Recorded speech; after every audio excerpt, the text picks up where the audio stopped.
आज आपण धाराशिव शहरामध्ये एक विशेष मुलाखत घेणार आहोत की ज्या मुलाखतीमध्ये खऱ्याचा अर्थाने माणूस संपलेला होता। म्हणजे त्या माणसाला जीवदान देण्याचं काम ज्या महान विभूतीने केलं की ज्याने कसल्याही प्रकारचं काम केलं नाही, अशा पद्धतीने विरोधक लोकांना निवडणुकीच्या प्रचारामध्ये सांगत असतात। पण ते त्यांचं राजकारण झालं। आपल्याकडे मतं वळवण्यासाठी विरोधक एकमेकाला नावं ठेवत चालतात आणि ते प्रत्येक ठिकाणी असतं। उस्मानाबादमध्ये काही कृती काम करणारे बी नेते आहेत आणि कृतिशील काम करणारा नेता म्हणून बऱ्यापैकी लोक राणा जगदीशसिंह पाटलांचं नाव घेतात, हे कोणाला नाकारता येत नाही। राणा जगदीशसिंह पाटील यांनी बरेचशा माणसाला नवीन जीवदान दिलं आणि ते जीवदान दिलेले कार्यकर्ते आई वडिलापेक्षा जास्त श्रेय राणा जगदीशसिंह पाटलाला देतात आणि म्हणतात की मी फक्त राणा जगदीशसिंह पाटील यांच्यामुळे जिवंत आहे। पहिलं प्राधान्य माझ्या आईला आणि दुसरं प्राधान्य राणा जगदीशसिंह पाटलांना, असं म्हणणारा एक कार्यकर्ता, त्यांचा फार गरिबीत जीवन जगणारा आणि मागासवर्गीयापैकी असणारा मातंग समाजाचा सचिन लोंढे राणा जगदीशसिंह पाटलांना सहकार्य केलं असतं, मराठ्यांना सहकार्य केलं असतं, उद्योजकांना सहकार्य केलं असतं, पण मातंग समाजाच्या एका कार्यकर्त्याला सहकार्य करील का असा संशय जनतेमध्ये होता। आणि विशेष म्हटलं तर हा कार्यकर्ता सर्वसामान्य कुटुंबात मातंग समाजात अत्यंत गरीब घराण्यात जन्मलेला कार्यकर्ता आहे, तो सचिन आहे। आणि सचिन लोंढे या कार्यकर्त्याची किडनी खराब झाली होती आणि ती किडनी कसल्याही परिस्थितीमध्ये उपलब्ध होत नव्हती। ती किडनी उपलब्ध करून कशा पद्धतीनं राणा जगदीशसिंह पाटलांनी त्याला मदत केली आणि त्याला जीवदान कसं मिळालं आपण पाहूया त्यांच्याकडूनच आणि ऐकूया त्याची व्यथा। समाजामध्ये मी आज कसा जिवंत आहे, ऐकू त्याच्याकडूनच। बोला सचिनराव, काय परिस्थिती झाली होती आणि तुम्हाला आजार जुडल्याला कधी कळाला आणि कुणी मदत केली, कशी मदत केली? नमस्कार, मी सचिन बालाजी लोंढे। मागील 10 वर्षापासून मी सामाजिक क्षेत्रामध्ये काम करतो आहे। घरची परिस्थिती तशी हालाकीचीच, परंतु समाजसेवा करणे हे नेहमीच माझ्या अंगी भिनलेलं आहे। आणि समाजसेवा करत असताना राणादादांनी माझ्याकडं आत्मनिर्भर भारतची जिल्हा संयोजक म्हणून जबाबदारी दिलेली होती आणि आत्मनिर्भर भारतच्या माध्यमातून मी अनेक लोकांना केलेलं सहकार्य होतं। लोकांना रोजगार उपलब्ध करण्यासाठी किंवा व्यवसायासाठी मदत केलेली होती। आणि हे करत असताना अचानकपणे मला डोकं गरगरणं, चक्कर येणे, मळमळ होणं, जेवण न जाणे अशी लक्षणं दिसू लागली। BP वाढलेला दिसला आणि मग ही BP का वाढतोय, जेवण का जात नाही, हे चेक करण्यासाठी मी डॉक्टर डुमणे यांच्याकडे गेलो।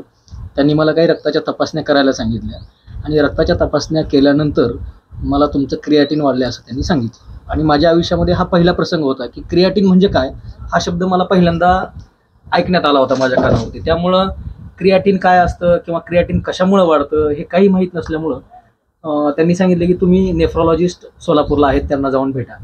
मी सोलापूरला गेलो। सोलापूरला गेल्यानंतर डॉक्टर होळकर म्हणून त्यांना भेटलो आणि त्यांना भेटल्यानंतर त्यांनी सांगितलं की सचिन, तुमच्या दोन्ही किडन्या खराब झाल्या आहेत। आणि अचानकपणे मला ते खूप धक्कादायक होतं, माझ्या घरच्यांना खूप धक्कादायक होतं की आपण कधी कुठलं व्यसन केलं नाही किंवा काही नाही, कोणाचं वाईट केलं नाही कधी, आणि हे सगळं असं करत असताना आपल्या दोन्ही किडन्या वाईट होणं हे माझ्यासाठी, माझ्या कुटुंबियासाठी खूप धक्कादायक बाब होती। आणि मग त्यावेळी 2.3 क्रिएटिन होतं, म्हणून डॉक्टरांनी प्रिकॉशन्स वगैरे घ्यायला सांगितली आणि मग मी मुंबईला दादांच्या हॉस्पिटलमध्ये ट्रीटमेंट घ्यायला सुरुवात केली। तुम्ही डायरेक्ट ट्रीटमेंट घेण्यासाठी सुरुवात केली का अगोदर दादाला सूचना दिली तुम्ही काय? नाही, अगोदर ज्यावेळी मला क्रिएटिन वाढलंय थोडंसं म्हणून ज्यावेळी कळलं त्यावेळी मी दादांना मेसेज केला आणि दादांना सांगितलं की दादा असं असं झालं। त्यावेळी दादांनी सांगितलं की आपल्या हॉस्पिटलला नेफ्रॉलॉजिस्ट आहेत, तिथे जाऊन त्यांच्या सल्ल्यानं पुढचा उपचार तुम्ही घ्या। मी नेरुळाचे दादांचं तेरणा हॉस्पिटल आहे, त्या तेरणा हॉस्पिटलमध्ये मी ट्रीटमेंट घ्यायला सुरुवात केली। डॉक्टर अश्वती हरिदास म्हणून तिथे नेफ्रॉलॉजिस्ट आहेत आणि अतिशय तज्ज्ञ आहेत त्या। मग त्यांना भेटल्यानंतर त्यांनी मला 1-1.5 वर्ष उपचार केले, परंतु एक दिवस असा उजाडला, 1.5 वर्ष 1-1.5 वर्ष उपचार घेतले मी. बर. त्यावेळी मी नॉर्मल होतो, परंतु एक दिवस असा उजाडला की माझ्या शरीरामध्ये जे पाणी असतं, जे युरिन वाटर पास व्हायला पाहिजे पाणी, ते युरिन वाटर पाणी पास व्हायचं प्रमाण कमी झालं आणि ते पाणी माझ्या शरीरामध्ये साठून राहिलं. आणि साठून राहिल्यामुळं माझ्या लंग्समध्ये पण पाणी झालं आणि लंग्समध्ये पाणी झाल्यामुळं मला श्वासोच्छ्वास घेण्यासाठी त्रास जाणवू लागला आणि जेवण कमी झालं. अगदी मी 3 महिने कसलंही आहार घेतला नाही, तब्येत डाऊन व्हायला सुरुवात झाली, वजन कमी व्हायला लागलं. मग हे सगळी लक्षणं ज्यावेळी खूप जास्त वाढली आणि क्रिएटिन एकदम हाय झालं, 18 वरती क्रिएटिन गेलं, त्यावेळी माझी अवस्था खूप वाईट होती. मी अत्यंत सिरियस झालो होतो. त्यामुळे मला काही डॉक्टरांनी सजेस्ट केलं की तुम्ही एकतर सोलापूर किंवा लातूर जवळ तुम्ही गाठा आणि तुम्हाला डायलिसिसची गरज आहे. जर तुम्ही आज उद्या नाही गेले तर तुमचं जवळजवळ जाण्याचा मार्ग आहे. म्हणजे अशा अवस्थेमध्ये मी होतो. मग त्यावेळी माझ्या भावाने, मुंबईला माझा मोठा भाऊ आहे, त्यांनी फर्स्ट एसीचं तिकीट बुक केलं. काय नाव सांगा? तानाजी लोंढे, TCSला जॉब करतो. आणि मग तिथनं मला शिफ्ट केलं डायरेक्ट मुंबईला. मग मुंबईला गेल्यानंतर त्यावेळी पण मी दादांना पूर्व कल्पना दिली की जास्त सिरियस झाले, असा विषय झाला म्हणून. त्यावेळी दादांनी हॉस्पिटलच्या डॉक्टरांना वगैरे कल्पना दिली तशी. मी गेल्या सुरुवातीला त्यांनी कुठले कागदपत्र वगैरे न बघता डायरेक्ट ॲडमिट करून घेतलं, ICU मध्ये शिफ्ट केलं आणि माझ्या मानेमध्ये कॅथेटर टाकून डायलिसिसची प्रक्रिया चालू केली. आणि मग डायलिसिस सुरू झाल्यानंतर मी नॉर्मल झालो, स्थिर झालो. आणि त्याच्यानंतर मग जे दादाच्या हॉस्पिटलमध्ये नेफ्रॉलॉजिस्ट आहे डॉक्टर अश्वती हरिदास, त्या अपोलो हॉस्पिटल वाशी या काळामध्ये तुमच्या किडन्या खराब झाल्या असं सांगितलं होतं का? क्लिअर सांगितलं त्यांनी, डॉक्टरने सांगितलं होतं तुमच्या दोन्ही तुम्हाला जे किडन्या खराब झाल्यावर आता माझा इलाज नाही, एवढा खर्च किती सांगितला? नाही, तेच सांगतोय की सुरुवातीला त्यांनी सांगितलं की बाबा आता एकतर तुम्हाला मरेपर्यंत डायलिसिसवर राहावं लागेल किंवा तुम्हाला किडनी ट्रान्सप्लांट करावी लागेल. मग मी त्यांना विचारलं की किडनी ट्रान्सप्लांट करण्यासाठी खर्च किती येईल. आता माझ्या पुढे 2 प्रश्न होते. एकतर किडनी ट्रान्सप्लांट करायचे म्हटल्यानंतर आपल्याकडे किडनी उपलब्ध पाहिजे, आणि दुसरा प्रश्न, किडनी उपलब्ध झाली तर त्याला लागणारा खर्च किती. हे 2 प्रश्न माझ्या पुढे आणि माझ्या कुटुंबियापुढे उपस्थित होते. मग किडनीचा मार्ग आम्ही कसा तरी काढला. आमच्या कुटुंबियांना ज्यावेळी मी चर्चा केली त्यावेळी आमच्या घरातला मी जवळजवळ सगळ्यांचाच लाडका असल्यामुळं घरातले बरेचसे मेंबर मला किडनी देण्यासाठी तयार झाले. परंतु माझ्या आईने हट्ट धरला की नाही, माझं लेकरू आहे आणि माझ्या लेकराला मी पूर्वी पण जन्म दिलाय आणि पुनर्जन्म देण्यासाठी मीच किडनी देणार, बाकी कोणी किडनी सचिनला द्यायची नाही, माझ्या मुलाला द्यायची नाही. आणि तो आईनं हट्ट धरला आणि आमचे वडील आणि आई तात्काळ लगेच मुंबईला आले. आता किडनीचा प्रश्न मार्गी लागला, परंतु जवळजवळ त्या ठिकाणी 10 लाख रुपये फक्त शस्त्रक्रियेसाठी लागणार होते आणि बाकी काही रक्ताचेच नमुने वगैरे तपासण्या वगैरे करावं लागतात. DNA चाचणी असेल किंवा इतर कुठल्या चाचण्या असतील त्या खूप महागड्या असतात, त्या चाचण्या होत्या. त्याच्यानंतर महिन्याला 50,000च्या गोळ्या, किडनी मॅच व्हावी आणि ती कायमची आपल्या बॉडीमध्ये टिकून राहावी, त्याच्यासाठी पण खूप महागडा खर्च होता. मग हे सगळं मॅनेज कसं करायचं हा प्रश्न माझ्या पुढे होता. त्याचवेळी राणादादांचा कॉल आला की दादांनी सांगितलं की आता डॉक्टरांचं म्हणणं काय आहे. त्यावेळी माझा भाऊ, मी बोलण्याची कंडिशन नव्हती माझी, मी ICU मध्ये होतो. त्यावेळी भावाने दादांना सांगितलं की दादा असं 10 लाखापर्यंत खर्च सांगितलेला आहे आणि बाकी दुसऱ्या गोष्टी पण खर्च खूप लागेल असं सांगितलं. त्यावेळी दादांनी मला सांगितलं की तुम्ही काळजी करू नका, मी तुमच्यासोबत आहे. आणि हा एक शब्द माझ्या जीवनाला कलाटणी देणार होता. दादाने किती खर्च केला? दादानी मला त्यांच्या जवळचे रोख रक्कम 3 लाख रुपये दिले आणि 2 लाख रुपये मला 2 दिवसामध्ये मुख्यमंत्री सहायता निधीतून उपलब्ध करून दिले. म्हणजे 5 लाख रुपयापर्यंत दिला.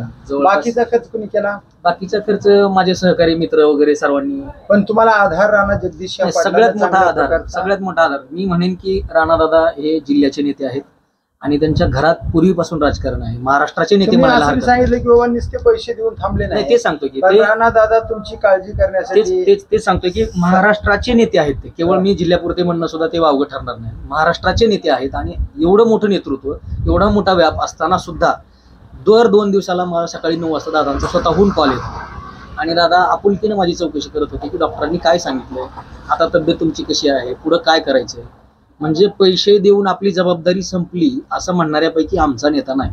आणि त्याच वेळी माझ्या कुटुंबियांना, माझ्या घरच्यांना आणि मला वाटलं की मी आजपर्यंत ज्या नेत्याच्या पाठीमागं फिरलो ते माझं वाया गेलं नाही आणि सार्थकी लागलं. आणि आज मी जो तुमच्यासमोर बोलतो आहे त्याचं सर्व श्रेय माझ्या आईला, राणादादांना. किती दिवसाची प्रक्रिया गेली बरं ह्याच्यात? साधारणतः मी डिसेंबर पासून मुंबईला होतो. डिसेंबर 2023 पासून मार्च 2024 पर्यंत मी तिथे होतो. मार्च मार्च 2024 पर्यंत. म्हणजे डिसेंबर ते मार्च म्हणजे जवळजवळ 4 महिने तुमचा कालावधी ह्याच्यात गेला. 4-5 त्याच्या अगोदर 1.5 वर्ष तुम्हाला जाणवलाच नव्हता हा आजार का थोडा नाही, जाणवत? थोडा होता. म्हणजे दरवेळी डॉक्टरांना जाणं, दाखवणं, ब्लड टेस्ट वगैरे बरं करणं. राणा दादा हे तुमचा नेता म्हणून तुमचं सहकार्य केलं, हो, पण तुमच्यासारखे सहकार्य इतरांना करतात का? 100% करतात. असे विरोधक म्हणतात की त्यांचा कार्यकर्ता म्हणून त्यांना सहकार्य केलं अजिबात असेल. नाही. पण सर्वसामान्य माणूस जनता राणा जगदीशसिंह पाटलावर विश्वास ठेवायला तयार नाही.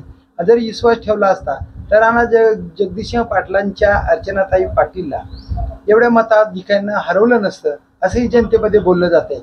यावर दादांचं मत काय जाणवलं तुम्हाला? नाही, एकंदरीत विषय असा आहे की दादा जेवढी लोकांना थेट मदत करतात, मला वाटत नाही की जिल्ह्यामध्ये दुसरा कुठला नेता लोकांना तेवढी थेट मदत करतो किंवा एवढं आपुलकीनं चौकशी करून. हा विषय झाला फक्त त्यांच्या हॉस्पिटल पुरता. समजा नेरूळच्या हॉस्पिटलमध्ये गेल्यानंतर मोफत शस्त्रक्रिया वगैरे करण्याचा भाग असेल, परंतु तुम्ही दुसऱ्या जरी हॉस्पिटलमध्ये गेलात आणि तिथून दादाला कॉल केला तरी तुम्हाला तिथे दादा मदत करण्यासाठी नेहमी तत्पर असतात.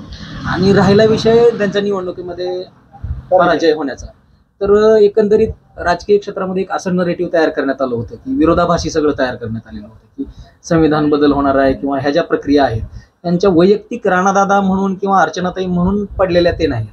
जे एकंदरीत सगळं जे वातावरण, जातीय वादाचं जे वातावरण चिघळलेलं होतं, त्याच्यामध्ये मराठा आरक्षणाचे मुद्दे असतील किंवा इतरच्या बाबी होत्या जाती धर्मांच्या, किंवा वरच्या लेवल देश पातळीवरून जे काही नरेटिव्ह तयार करण्यात, संविधान बदलणार आहेत, कुठाल ह्यांचं आरक्षण घालवणार आहेत किंवा त्याच्यानंतर वयोवृद्ध महिलांच्या पगारी बंद करणार आहेत, हे काही नरेटिव्ह जे तयार करण्यात आलं जगदीशसिंह पाटलांच्या त्याचा फटका त्यांना बसला. डॉक्टर पद्मसिंह पाटलांच्या बाबतीमध्ये असं म्हणता येईल की आज जे शहरामध्ये जिल्ह्यामध्ये कार्यकर्ते आहेत, मग ते विरोधक असतील अगर त्यांच्या जवळचे असतील, ते सर्व कार्यकर्ते डॉक्टर पद्मसिंह पाटलांनी तयार केलेले आहेत. हो, ते कुणी नाकारायला तयार नाही.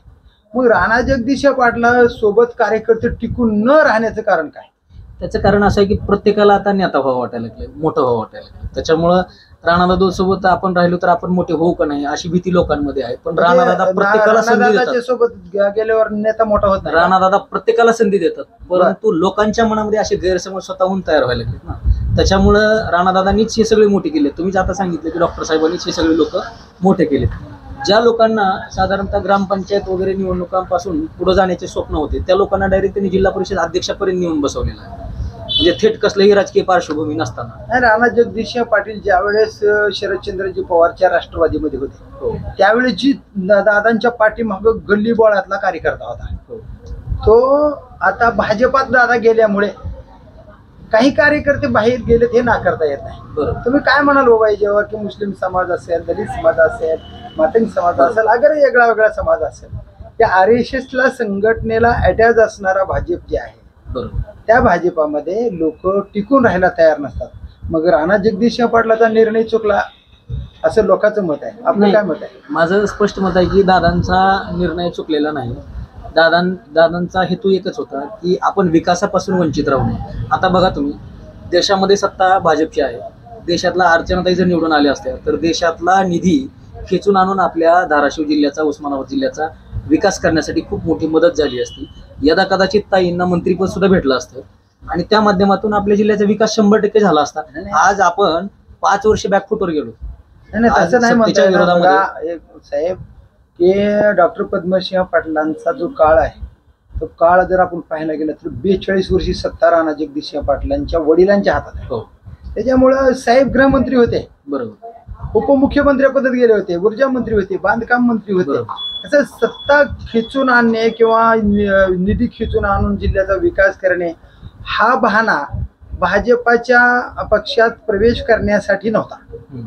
त्यांच्या हातात सत्ताच होती की, पण इथंच लोकांचं मन दुखलंय असं लोकांचं मत आहे. ज्यावेळी डॉक्टर साहेबांची सत्ता होती त्यावेळी सुद्धा तुम्ही आज बघितलं गेलं तर, मी माशाच्या फील्डमध्ये पण काम करतो, तर आपल्या इथे जितके जिवंत मासे आणि चांगल्या दर्जाचे मासे मिळतात त्याचं एकमेव कारण आहे डॉक्टर साहेब पाटबंधारे मंत्री असताना ओलिताखाली आलेलं क्षेत्र, हेही तुम्हाला नाकारता येणार नाही. आणि ज्या वेळी या परिवाराला सत्ता उपभोगता आलेली त्यावेळी त्यांनी सर्वतोपरी लोक आता ते माहित आहे डॉक्टर पद्मसिंह पाटलांनी जेवढे पाटबंधारे बांधलेले आहेत, तळे बांधलेले आहेत, धरणं बांधलेले आहेत, हे कुणी नाकारतात. कारण एकदा इथं RR पाटील आले होते आणि मुख्यमंत्री सुद्धा आले विलासराव देशमुख, त्यांनी सुद्धा म्हणले होते की माझं ज्यावेळेस एरोप्लेन वरून चाललं होतं ते खाल्ले जे धरणं बघितली होती ती हेच धाराशिव आहे का, हेच आहे का उस्मानाबाद, एवढं प्रगतिशील आहे असं लोक म्हणत होते पाटबंधारे मंत्री असं. मग त्या ताकदीनं राणा जगदीशसिंह पाटलाला काम करता येत नाही असं लोकांचं मत आहे. काय का बरं म्हणतात लोक? आज राणादादा तुम्ही बघितलं जे काय आपल्याकडे प्रस्तावित विषय आहेत ते मार्गी लावण्यासाठी प्रयत्न चालू आहेत दादांचे. आजचाच विषय आहे. काल जवळजवळ ती निविदा मंजूर झालेली आहे. सोलापूर तुळजापूर रेल्वे मार्ग जो आहे आपला धाराशिव सोलापूर तुळजापूर, तो रेल्वे मार्ग आता जवळजवळ त्याची निविदा फायनल झालेली आहे. तो जर मार्ग झाला तर आपल्या धाराशिव मधील लोकांना दळणवळणासाठी प्रगती होईल, आणि 100% प्रगती होणार आहे. परत त्यानंतर जो काही टेक्निकल टेक्सटाईल हबचा प्रोजेक्ट आहे तो सुद्धा जवळजवळ मार्गी लागण्याच्या विषयावर आहे. दादांनी त्या पण गोष्टीसाठी पाठपुरावा केलेला आहे.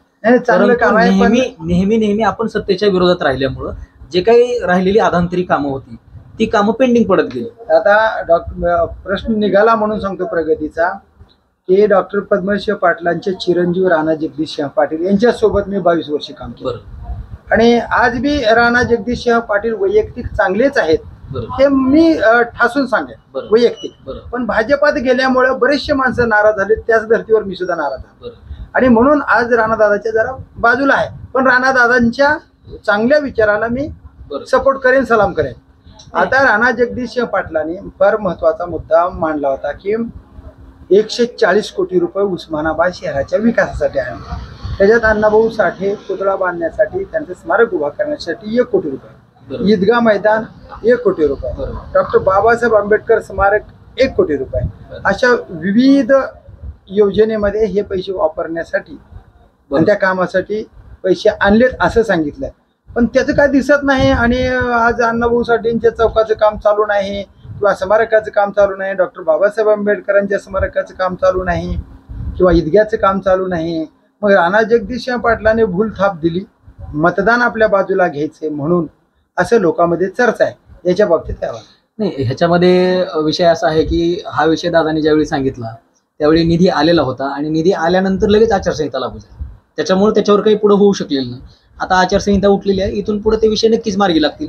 आणि मला खात्री आहे की जो पहिला तुम्ही मुद्दा मांडला की RSS भाजप हे जातीयवादी आहे, दलितांना मुस्लिमांना ते सहकार्य करणं, जर तसं असतं तर तुम्ही जे आता म्हटलात की बाबासाहेब आंबेडकर पुतळ्यांसाठी 1 कोटी रुपये आणले, त्याच्यानंतर डॉक्टर अण्णाभाऊ साठे यांच्या पुतळ्यासाठी 1 कोटी रुपये आणले, ईदगाह मैदानासाठी 1 कोटी रुपये आणले, जर हा जातीवाद इथून दिसत असता तर एवढा निधी दादांनी त्या ठिकाणी उपलब्ध करून दिलेला दादांचा विषय बरं का निधी. आणि त्यामुळेच आपण जागतिक पातळीवरचा किंवा आपल्या देश पातळीवरच्या ह्या गोष्टींचा विचार करून किंवा एखाद्या नरेटिव्हला भावनिक बळी पडून आपण जर एका चांगल्या नेत्याचं नुकसान करत असू किंवा चांगल्या नेत्याच्या कर्तृत्वाला खीळ घालत असू तर ह्या आपल्या जिल्ह्याचा तो दुर्दैव म्हणावा लागेल किंवा विकासापासून. खासदार निंबाळकरला एक बाईट पाठवली मी बाजाराची दुरावस्था म्हणून, जनतेच्या बाजाराची. त्यांनी एक मेसेज मला पाठवला की या बाजारासाठी निधी उपलब्ध झाला होता पण एकनाथ शिंदे सरकारनं तो रद्द केला, आणलेला निधी.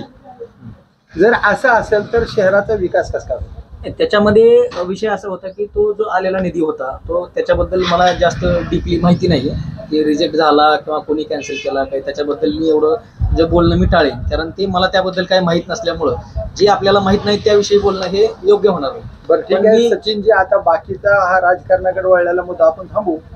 पण तुम्हाला पुनर्जन्म मिळाला आणि ते राणा जगदीशसिंह पाटलांच्या प्रयत्नाने मिळाला, त्यात कोणालाही नाकारता येणार नाही. बरं, तुम्ही शेवटचा मुद्दा राणा जगदीशसिंह पाटील असतील, तुमची आई असेल, तुमचे बंधू असतील आणि आज तुम्ही जिवंत आहेत, सज्ज आहात राणा जगदीशसिंह पाटलांच्या खांद्याला खांदा लावून काम करण्यासाठी. येस, काय म्हणाले या विषयावर? मी एवढंच सांगेन की मला माझ्या आईने पुनर्जन्म दिला, मला राणादादांनी आर्थिक सहकार्य करून, त्याचबरोबर माझी सर्व मित्रमंडळी आहे त्यांनी जे मला सहकार्य केलेलं आहे माझ्या पुनर्जन्मासाठी, माझ्या राहिलेलं जे मी म्हणेन की अगदी तुम्हीच मला एकदा फोनवरती बोलताना सांगितलं की सचिन तू त्याच दिवशी मेला ज्या दिवशी तुझ्या किडन्या फेल झाल्या त्या दिवशी, आणि ते माझ्या मनाला खूप भावलं, ते खूप पटलं माझ्या मनाला. आणि मी त्या दिवशीपासून एक निर्धार केला की माझं उर्वरित आयुष्य हे माझ्यासाठी नसून, केवळ माझ्या कुटुंबियासाठी नसून, ते माझं उर्वरित आयुष्य हे समाजसेवेसाठी आहे. आणि या समाजसेवेमध्ये मी स्वतःला झोकून देऊन आदरणीय लोकप्रिय आमदार राणा जगदीशसिंह पाटील साहेब यांच्या नेतृत्वामध्ये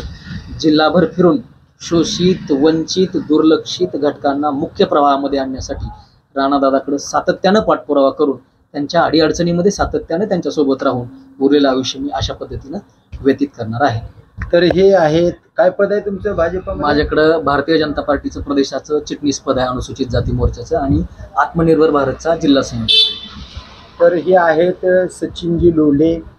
खऱ्या अर्थाने मागील 4 महिन्यापूर्वीची मयत झाले असं मी त्यांना म्हणालो होतो, कारण दोन्ही किडन्या फेल जर झाल्या तर माणूस जगूच शकत नाही आणि किडनी मिळणं फार फार अवघड बाब आहे. की जरी मिळाली तर ती मॅच होईल का असा संशय असतो, आणि मॅच झाली तर ती टिकेल किती दिवस हाही फार महत्त्वाचा मुद्दा असतो. आणि या सगळ्या मुद्द्याला ओलांडून स्वतः जन्मदात्या आईनं किडनी दिली आणि वडिलासारखंच प्रेम आपल्या कार्यकर्त्यावर करणारे राणा जगदीशसिंह पाटील यांनी जीवदान देण्याचं काम एका मातंग समाजाच्या गरीब कार्यकर्त्याला केलं. मोठ्याला तर कुणीही करेल, पण सर्वसामान्य गरीब जनतेतला मातंग समाजातला एक चांगला कार्यकर्ता आपल्याला मरू द्यायचा नाही. लागेल तेवढा खर्च करू पण ही कार्यकर्ता जिवंत करू ही भावना मनात ठेवून राणा जगदीशसिंह पाटीलने सचिन लोंढे, राहणार ढुकी, राहणार उपळा, तालुका जिल्हा धाराशिव या ठिकाणचा तो कार्यकर्ता राणा जगदीशसिंह पाटलांनी पुनर्जन्म देऊन जिवंत ठेवला. हा कार्यकर्ता मरेपर्यंत दादांना विसरणार नाही असं सांगतोय. बघूया येणाऱ्या काळामध्ये राणा जगदीशसिंह पाटलांच्या सोबत असे उपकार केलेले कार्यकर्ते किती दिवस टिकून राहतील ते पाहूया येणाऱ्या काळात. आणि राणा जगदीशसिंह पाटलांच्या या कार्याला एक खडतर प्रवास यूट्यूब चॅनलचा संपादक या नात्यानं दादांना खूप खूप शुभेच्छा.